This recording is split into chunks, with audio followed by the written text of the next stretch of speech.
everybody, hope you're doing well. I'm Juan and today I will teach you how to invest in ICO and cryptocurrency in general, so you will not get scammed. It's my first video in Crypto School channel, so don't forget to tell us in the comment section what you thought about this video and subscribe. You're probably asking yourself, why should I watch this video? I already know how to invest in an ICO, I know how to buy Bitcoin and altcoin. Well, what I want to teach you in this video is how to avoid to invest your money in projects that have no future. If you know CoinMarketCap, you will be surprised of the huge amount of non-brilliant projects that are in the top 100 and even in the top 10. I'm also going to teach you how to use GitHub. Don't know what it is? You should definitely watch this video then. So let's start, my friend. First of all, you should avoid pump and dump coins. Yeah, definitely. Pump and dump is, for example, when a lot of investors buy at the same time the same coin. This makes the price go up, and then when it's high, everyone sells everything, so the price decreases a lot. If the graphic of your lovely coin looks like a roller coaster, for example this one, be careful.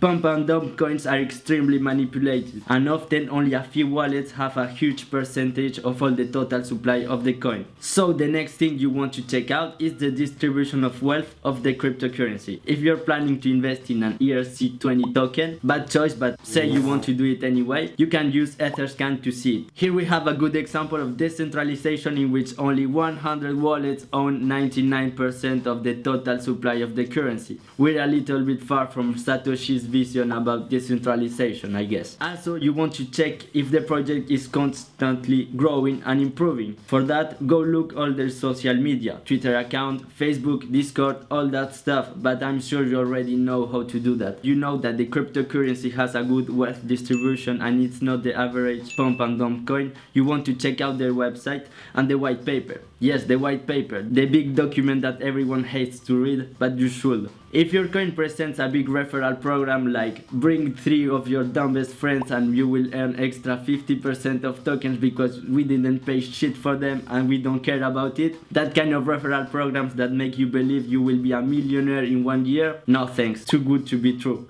Now let's talk about the white paper or the black paper for Verge, because Verge is a damn ass cool project, baby. What you want to look for in all their blah blah blah copy paste document is to see if the project really satisfies a need, a new payment method for the mouthcare industry, or a new coin to pay at your favorite casino. Really? Why should you use a specific coin to buy specific things when you can already pay with Bitcoin or XRP, especially XRP? These projects can be good for short-term investments, but I'm not sure that for the long term they are the best choice.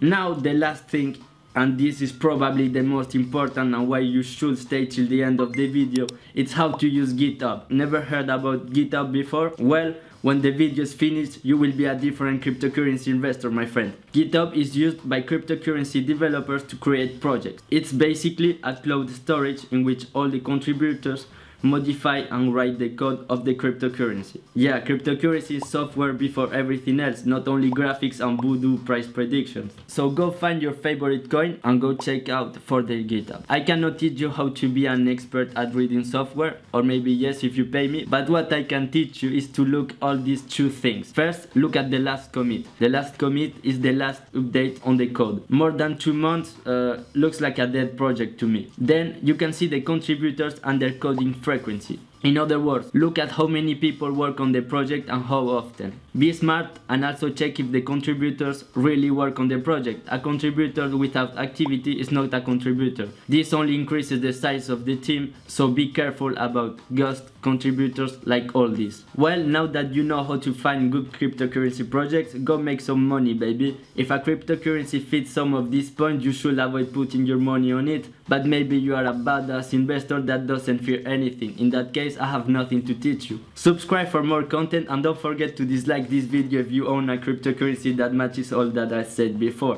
I will see you in the next video.